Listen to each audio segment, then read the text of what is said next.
Bueno, vamos a continuar con el desarrollo del método de síntesis jerárquica de Douglas. Vamos a ver ahora el tercer nivel de decisión, que es la estructura de reciclo.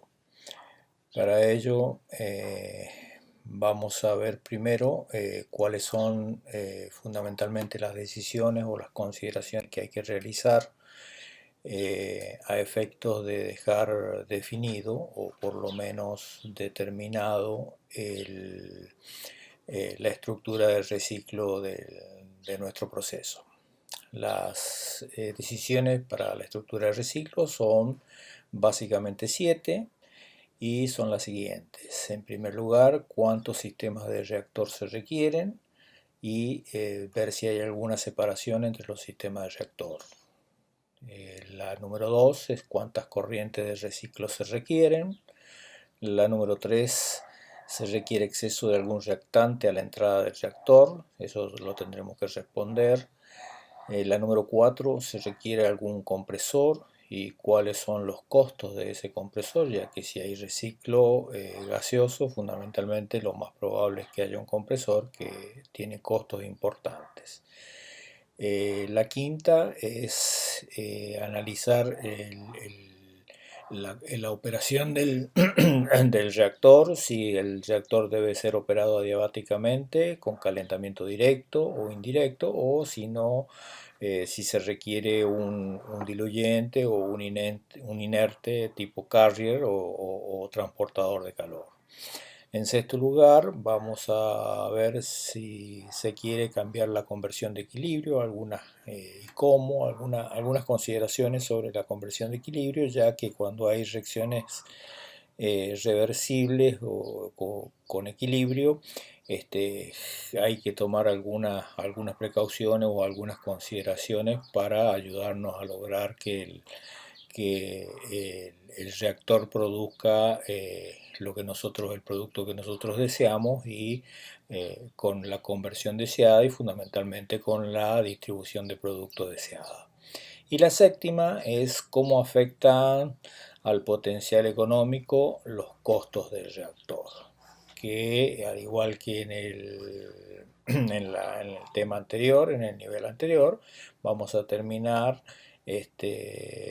avanzando con el balance de masa que ya empezamos y calculando cada una de las corrientes, ahora incluyendo las corrientes de reciclo y obviamente calculando los costos de las corrientes y el potencial económico en función de las variables de diseño que hemos seleccionado. El número de reactores básicamente va a estar dado por el número de diferentes reacciones que existen en el proceso, fundamentalmente si éstas se llevan a cabo en diferentes condiciones de temperaturas y presiones. Sí, también puede ser si se requieren diferentes tipos de catalizadores. Por lo tanto, se utilizarán diferentes tipos de reactores para cada conjunto de reacciones. Obviamente, mientras más sistemas reaccionantes haya en el proceso, lo más probable es que tengamos un número creciente de sistemas de reactor o reactores. Para ver cuál es el número de corrientes de reciclo, cómo determinamos el número de corrientes de reciclo. Bueno, en este caso lo que se hace es algo muy similar a lo que se hizo para determinar las corrientes de producto, que es asociar los pasos de reacción, las corrientes de alimentación y los componentes de las corrientes de reciclo con un número de reactor. Ahí, por ejemplo, pueden ver un esquema donde al reactor R1 tiene asociada la corriente de alimentación de acetona, tiene la corriente de reciclo de acetona, y un reactor número 2 que tiene una corriente de alimentación de ácido y un reciclo de corriente de ácido. Lo que hacemos posteriormente es listar todos los componentes o compuestos que dejan el reactor y los ordenamos por su punto de ebullición, igual que hacíamos anteriormente. Listamos el número de reactor como código de destino para cada corriente del reciclo. Luego agrupamos los componentes de reciclo que tienen puntos de ebullición cercanos, si tienen el mismo reactor de destino, obviamente. Y luego se realiza la distinción entre corrientes de reciclo gaseosas y líquidas, tomando como punto de referencia el punto de ebullición del propileno, que como recordamos era menos 48 grados. De esa forma, el número de corrientes de reciclo es simplemente el número de grupos formados.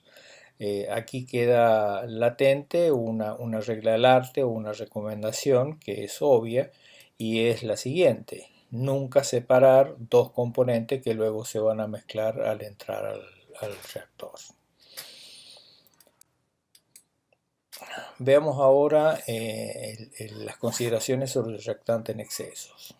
Muchas veces el uso de reactantes en exceso puede cambiar la distribución del producto hacia la distribución de productos deseados, o forzar cambios en la composición de equilibrio, o llevar reacciones hasta prácticamente conversión completa.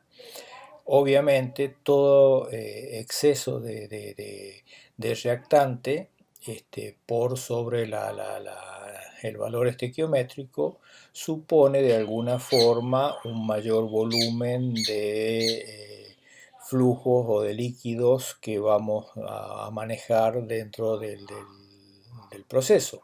Entonces ese exceso de reactante implica de alguna forma mayores costos de recuperación y reciclo, y en consecuencia la cantidad en exceso óptima deberá surgir de un análisis entre el logro de la distribución de producto o de la conversión deseada por un lado, y el mayor costo de inversión de capital en volúmenes de reactor, en bombeo, etcétera, etcétera. En cuarto lugar vamos a ver, bueno, ya el balance de masa de reciclo y cuáles son las consideraciones, los conceptos prácticos o los tips que hay que tener en cuenta cuando incorporamos al balance de masa el balance de masa del reciclo. El objetivo obviamente es obtener una rápida estimación de los flujos de reciclo sin realizar cálculos rigurosos, porque tampoco los podemos hacer por la sencilla razón de que las corrientes de reciclo dependen fundamentalmente del sistema de separación, y a esta altura todavía no podemos decir nada del sistema de separación porque no hemos llegado a ese punto y no lo hemos definido. A raíz de eso, como no se ha especificado ese sistema de separación, lo que asumimos es que las recuperaciones de reactantes o de reactivos superiores al 99 son equivalentes al 100%. O sea, se trabaja siempre con recuperaciones del 100%. O sea, que eso qué quiere decir: que todo el reactivo no reaccionado que sale del reactor se recicla nuevamente al reactor. O sea, eso supone una recuperación o una separación del 100%. En relación al reactivo limitante, en primer lugar lo que se realiza es el balance sobre el reactivo limitante para una determinada conversión X, que la fijamos a priori. Ya vamos a ver algunas recomendaciones de cómo se fija. Para recuperación completa del reactante o del reactivo en el sistema de separación, el flujo de reactivo que sale del reactor, como dijimos, es igual al reactivo reciclado. En el punto de mezclado, entonces, antes de entrar al reactor, vamos a tener que el flujo de reactivo que entra al reactor va a ser igual a la suma del reactivo fresco alimentado más el reactivo reciclado. En otros casos, algo del reactivo puede ser salir del proceso como una corriente de reciclo y purga, o puede salir con el producto. Eso en la realidad muchas veces ocurre, o en algunos casos ocurre, que no se puede recuperar el 100% o por lo menos el 99%, y algo del reactivo no reaccionado se va en las corrientes de purga. Para los otros reactantes, después de haber estimado el flujo de reactivo limitante, se emplea la relación molar de reactivos a la entrada del reactor para calcular los flujos o los caudales de reciclo de los otros componentes. Algunos heurísticos para el diseño, fundamentalmente para seleccionar la conversión. En este caso no hay reglas estrictas o heurísticos taxativos para seleccionar la conversión para reacciones complejas, ni la concentración en la purga o la relación molar de reactivos a la entrada del reactor. Todo esto depende mucho de la información que tengamos proporcionada de laboratorio o del químico que estudió el sistema reaccionante. Para dar alguna recomendación, por ejemplo, para reacciones simples, una primera suposición es para seleccionar una conversión igual a 0,96, o si no, igual a 0,98 de la conversión de equilibrio. Bien.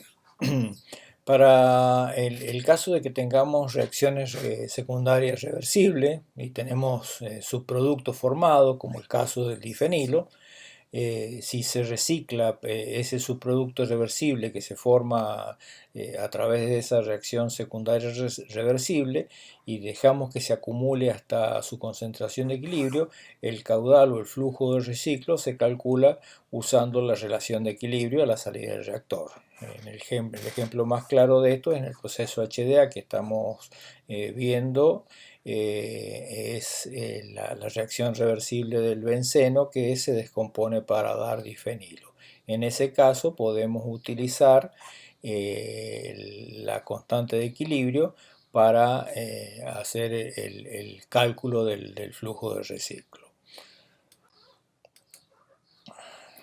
Veamos ahora la decisión 5 o la consideración número 5 o quinta, que está referida a los efectos calóricos del reactor. Nosotros debemos determinar en esta etapa cómo vamos a operar el reactor, si el reactor lo vamos a operar adiabáticamente, o lo vamos a operar con calentamiento o enfriamiento directo, o con el agregado de diluyentes o transportadores de calor.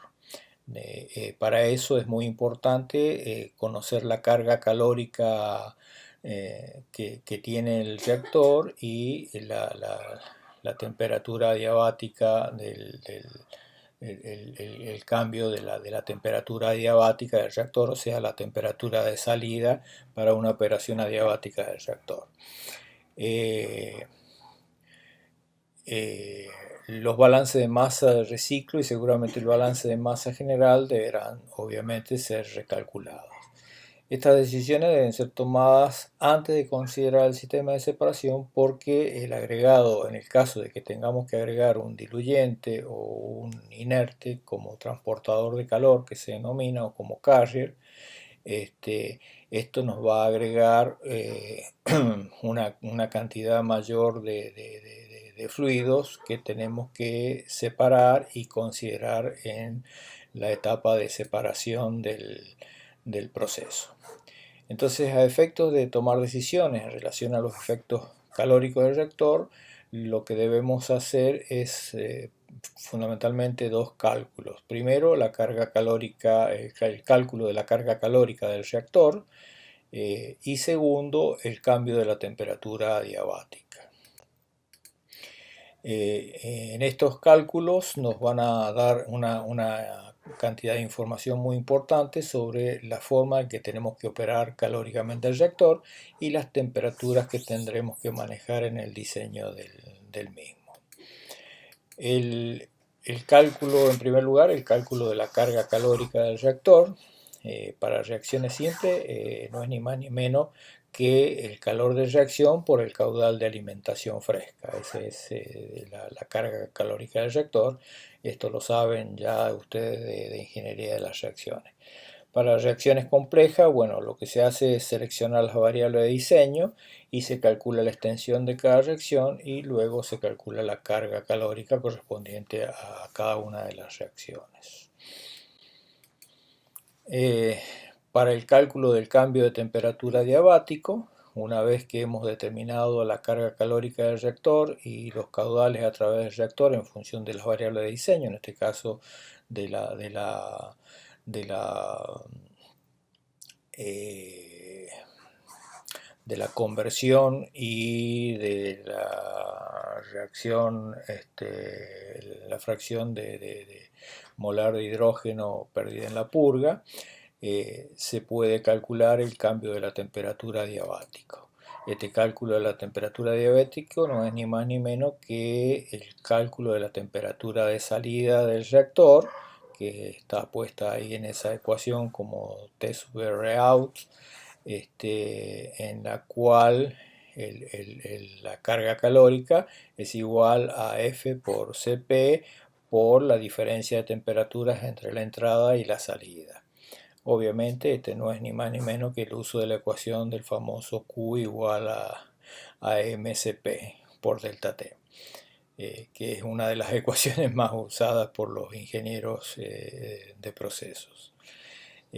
QS, bueno, como dijimos, QR es la carga calórica del reactor, F es el caudal de alimentación del reactor, dado en moles por hora, Cp es la capacidad calorífica en BTU por mol por grado Fahrenheit, y las dos temperaturas, las temperaturas de entrada y salida del reactor respectivamente. Una vez hecho esto, podemos calcular la temperatura de salida del reactor en función de las variables de diseño, como dijimos anteriormente, y determinar bajo qué condiciones esas temperaturas supera los límites impuestos o permisibles de operación de un reactor. En esa gráfica tenemos graficado la temperatura de salida del reactor en función de las dos variables de diseño que hemos elegido para el proceso de HDA. Como dijimos, la fracción molar de hidrógeno en la purga y la conversión que está en abscisas. Fíjense ustedes que si observamos un poco la gráfica vamos a ver que en algunos casos la temperatura de salida del reactor supera algunos límites peligrosos, como es el límite que está en el orden de los 710 grados Fahrenheit, donde se produce un hidrocracking que obviamente no es conveniente.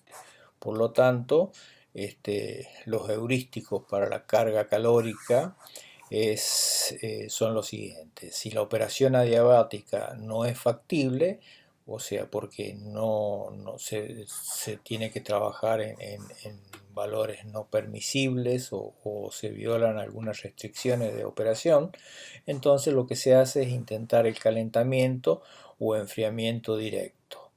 En muchos casos existe un límite para el área de transferencia calórica de ese reactor, por la sencilla razón de que hay límite para la cantidad de transferencia de calor que se puede hacer a través de un intercambiador de calor.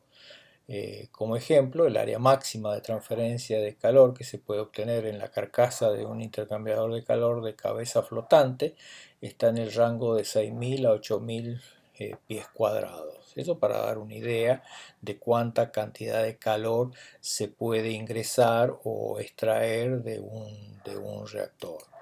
Por lo tanto, si tenemos un límite en el área de transferencia, luego para usar un intercambiador de calor como reactor con un delta T de 50 grados Fahrenheit, la carga calórica estará limitada a un intervalo entre 6 y 8 por 10 a la sexta BTU por hora. Ahí se dan cuenta ustedes de que existen limitaciones a la transferencia de calor y por lo tanto el uso de enfriamiento o calentamiento para la operación del reactor. En relación a los medios transportadores de calor, que es una opción para operar el reactor con un medio transportador de calor que modere el calor de reacción o la reacción en sí misma, o un carrier, generalmente nosotros sabemos que la carga calórica está fijada por la velocidad de alimentación del reactivo limitante fresco, por lo general, ya que en su cálculo es uno de los términos del cálculo. Entonces el cambio de la temperatura diabética depende del flujo a través del reactor. Por lo tanto, siempre podremos moderar el cambio de temperatura aumentando la velocidad del flujo o el caudal.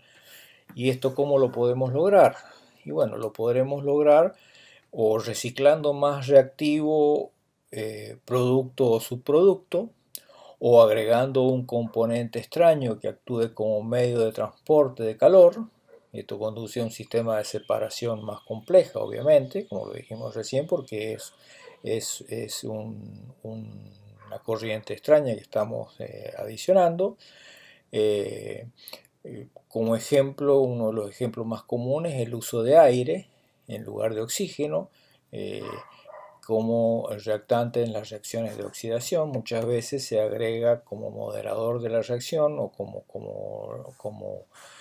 transportador de calor o carrier el aire en lugar de oxígeno para este tipo de reacciones.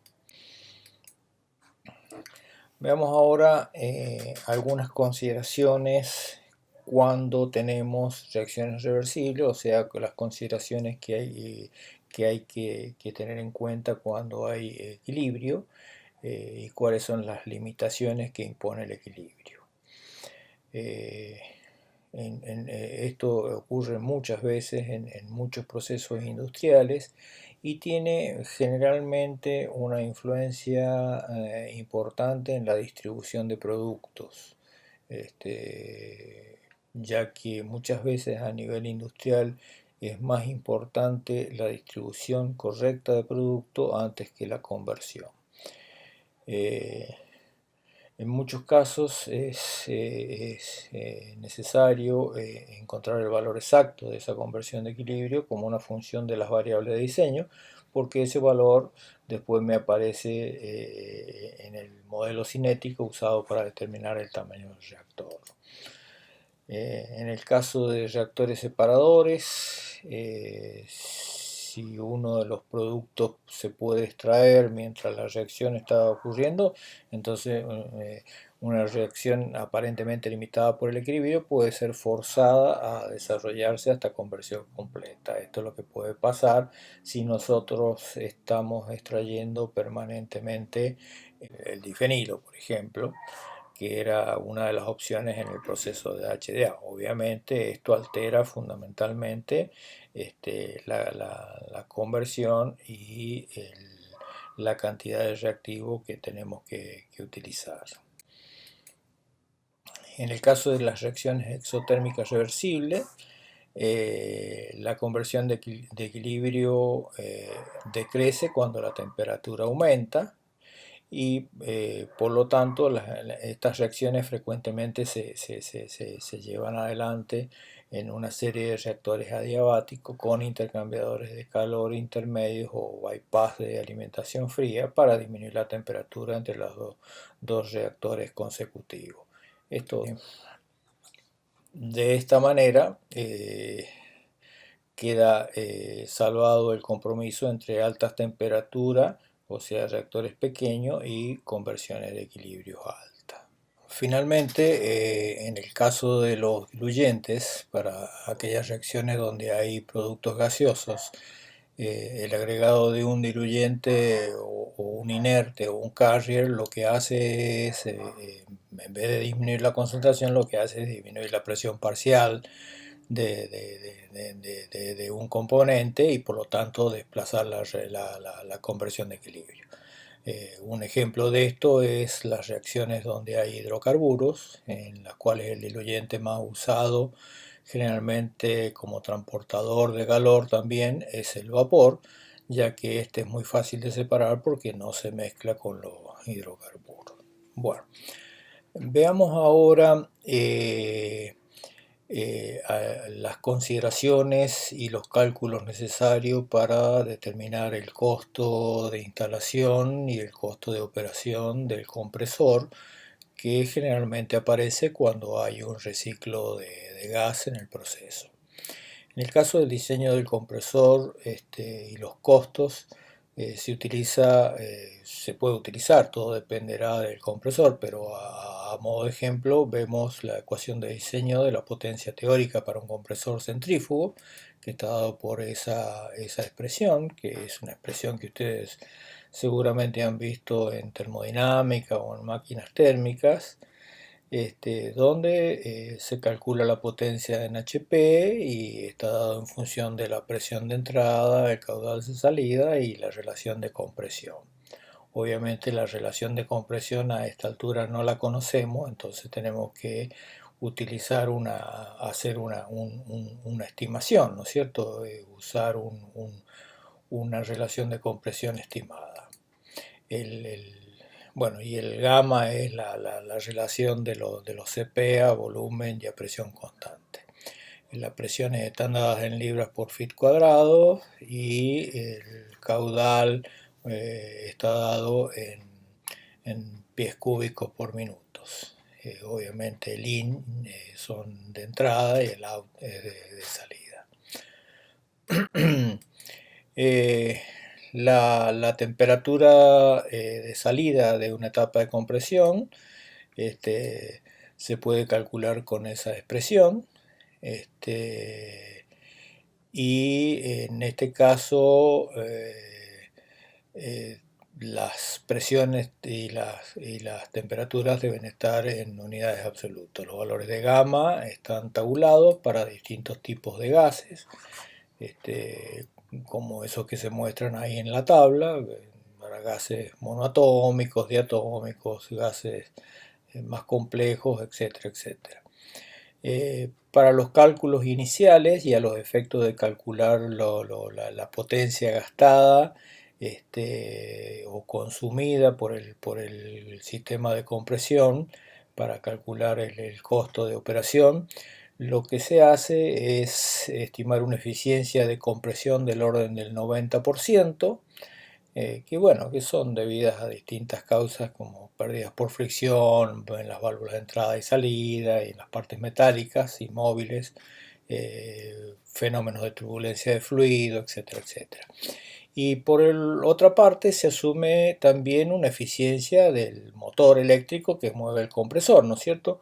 Del orden del 90% para la conversión de la energía de entrada a trabajo en el eje.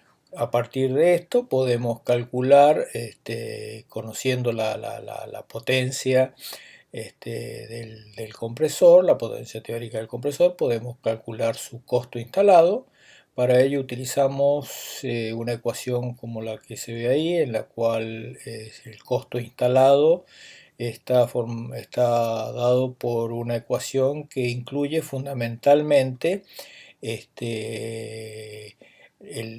un parámetro de diseño del equipo, y un conjunto de factores, entre los cuales uno para mencionar muy destacado es el de factor de Marshall y Swift, que es un índice que tiene en cuenta la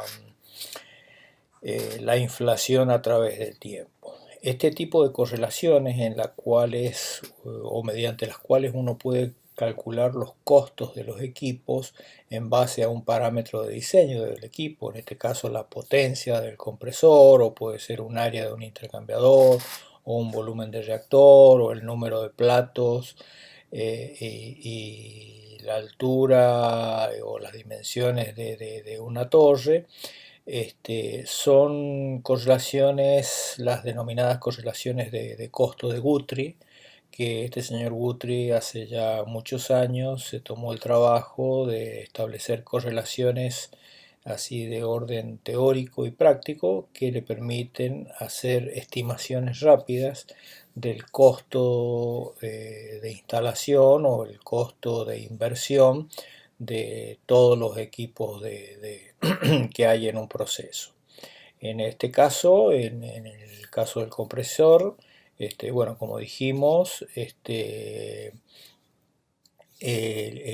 utiliza la potencia del freno, que es la potencia teórica calculada, dividida en 0.8. Bueno, el índice de Marshall y Swift y FC son factores tabulados que están cuando uno encuentra los libros o las publicaciones donde están las correlaciones de Guthrie, encuentra que son los valores de FC, que generalmente son valores que dependen de factores de instalación, de transporte, de mano de obra, etcétera, etcétera. Por otro lado, para calcular el costo de operación del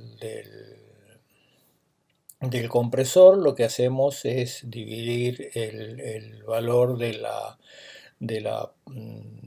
potencia al freno en la eficiencia del impulsor para obtener los requerimientos del servicio y con el costo de ellos y teniendo en cuenta las horas de trabajo o de operación del compresor en un año, que se puede estimar en el orden de 8.150 horas por año para un proceso continuo típico, nos permite con esos valores calcular el costo de operación. Dado que, como les decía recién, no tenemos una relación de compresión exacta. ¿Por qué? Porque no sabemos exactamente qué caudal de reciclo o qué cantidad de reciclo de gas vamos a hacer y a qué presión lo vamos a necesitar. Ya que no tenemos completo el flow sheet y no hemos hecho la separación de gases posterior al sistema de reacción. Lo que se hace es hacer una estimación y luego evaluar la sensibilidad de la respuesta a esta estimación, o sea, ver con distintas relaciones de compresión cuál sería la variación de los costos del compresor.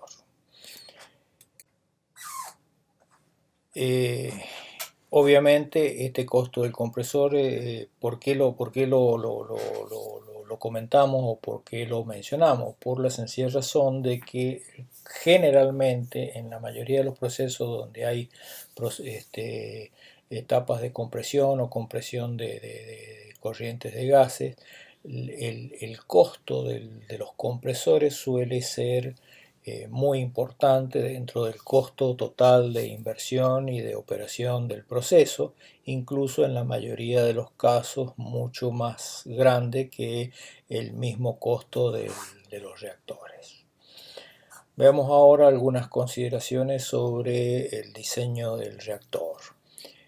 Obviamente en las etapas iniciales es muy común que no dispongamos de los modelos cinéticos intrínsecos y generalmente los balances de masa se basan generalmente en correlaciones de distribución de producto, que es más probable que la tengamos a mano.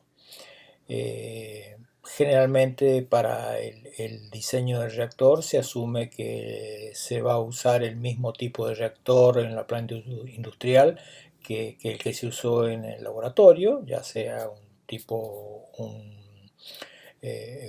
tanque agitado o un reactor continuo o un flujo pistón. Y su tamaño generalmente el cálculo del tamaño se basa generalmente en datos de vida media de la reacción dados por el químico o por la información que tenemos disponible. Por ejemplo, para reactores adiabáticos, el diseño se puede basar en una temperatura isotérmica, que es un promedio entre la entrada y la salida, o en un promedio de las constantes de velocidad de reacción entre la entrada y la salida. Por lo general, como dijimos recién, el costo del reactor generalmente no es ni siquiera cercano al costo de distribución de producto. Por lo tanto, generalmente se miran las sensibilidades hasta que se justifique un trabajo adicional y un modelo cinético esté disponible. O sea, ¿qué significa esto? Que muchas veces con la información que tenemos del sistema reaccionante, con la información que tenemos cinética o de datos de vida media o de velocidad de reacción aparente, con pocos datos podemos, y con datos de distribución de producto, podemos llegar a hacer el cálculo del reactor. Y si no disponemos de esta información, bueno, habrá que evaluar la posibilidad de recurrir a un estudio experimental en el cual se tenga que obtener mayores datos de laboratorio, fundamentalmente de modelos cinéticos intrínsecos o globales del sistema reaccionante, de modo tal que nos permitan calcular un reactor. Esto generalmente se hace cuando los reactores o cuando no tenemos demasiada información o cuando los sistemas reaccionantes trabajan en condiciones de operaciones muy extremas, a altas presiones o altas temperaturas. Muchas veces en estos casos hay que recurrir en la etapa de diseño a un, a un estudio de tipo experimental, de modo tal de tener parámetros de diseño del reactor mucho más precisos que nos permitan eh, calcular el costo del reactor. Bueno, y en el caso por ejemplo, de los costos de los reactores de flujo pistón, o sea, los reactores tipo horno de cemento, para dar un ejemplo práctico, se estiman generalmente con correlaciones utilizadas para recipientes a presión, con las correlaciones, como dije, de este señor Guthrie, que realmente son muy usadas para cálculos cuando uno no tiene obviamente los valores de costo. Hay que hacer acá una aclaración importante. En la medida que avance el proceso y ya cuando se va a las etapas finales del diseño del proceso, a la parte final, a la cuando se termina la ingeniería básica y se calculan los costos ya reales, los mejores costos, los costos más exactos, particularmente de los equipos, son los costos provistos por los fabricantes de los equipos. Eso siempre ténganlo en cuenta. Obviamente en el diseño preliminar que se utilizan estas correlaciones, que son correlaciones aproximadas, pero que a los efectos de los cálculos y de toma de decisiones sirven, porque además lo que en última instancia uno está haciendo en esta etapa es comparar distintas alternativas, y si el costo que utiliza es aproximado, y bueno, es aproximado para todas las alternativas. ¿Se entiende? Bueno, y finalmente vamos a ver así muy rápidamente lo que es la configuración del reactor, ya que esto ustedes lo han visto en ingeniería de las reacciones. Son básicamente todas las configuraciones de reactores de acuerdo al tipo de sistema reaccionante y a las condiciones de operación de los sistemas reaccionantes. Así que en esto no nos vamos a demorar porque realmente no tiene demasiado sentido. Veamos algunos heurísticos o recomendaciones o reglas del arte heurístico para el diseño de reactores. En este caso, como les dije, son estas las han visto mucho en Lebenspiel, y hay infinidad de trabajos, infinidad de investigaciones dando recomendaciones de configuraciones y diseño de reactores para distintos tipos de reacciones. Ahí están, por ejemplo, en el caso de reacciones irreversibles simples, que no son autocatalíticas, si son isotérmicas, siempre se usa un reactor de flujo en pistón. Si son adiabáticas, flujo de pistón si la velocidad de reacción decrece monotónicamente con la conversión, y un CSTR operado a la máxima velocidad, seguido por una sección de flujo de pistón. Obviamente, vuelvo a repetir, hay cientos y cientos de estas recomendaciones. No vale la pena obviamente aprenderlas de memoria, ni mucho menos, porque en el momento en que uno se enfrenta a un problema podrá echar mano, y siempre hay que tener mucho cuidado, porque vuelvo a repetir, hay cientos de trabajos publicados en libros con recomendaciones de este tipo, con, para distintos tipos de reacciones, y cuál es la configuración de reactor o de reactores más utilizada. Bueno, ahí están listadas varios tipos de reacciones para que ustedes se fijen y tengan al menos una idea concreta de cómo se actúa en estos casos. Finalmente, y una vez evaluado todos los costos de compresor, costos de reactor y costos de operación, los vamos a hacerle a culminar este capítulo con la evaluación económica del reciclo. Obviamente, en la clase anterior nosotros habíamos visto que en la consideración de la estructura de salida se consideraba solo los costos de las corrientes. Y en ese caso, si ustedes recuerdan cómo era la curva, que iba creciendo de derecha a izquierda hasta un nivel máximo, para el proceso HDA daba una curva de un potencial económico que particularmente carecía de sentido físico. ¿Por qué? Porque estamos en la primera etapa del diseño del proceso, ¿no es cierto? Que en ese caso la operación más rentable se obtenía a conversión cero, y cuando la concentración de hidrógeno en la purga era cero. Si consideramos ahora el reciclo, se necesita un flujo para esa condición que hemos mencionado recién. Se considera el reciclo, si consideramos el reciclo, se necesitaría un flujo de reciclo de tolueno infinito cuando la conversión es cero, y un flujo de reciclo de gas infinito cuando la concentración de hidrógeno en la purga es cero. Obviamente esto carece de todo sentido físico. Bueno, una vez calculado el potencial económico, el costo de las corrientes y el costo de operación, lo que se hace es calcular el potencial económico en este nivel a partir de restar el obtenido en el nivel 2, el costo anualizado del reactor y los costos anualizados del compresor, tanto de capital como de operación.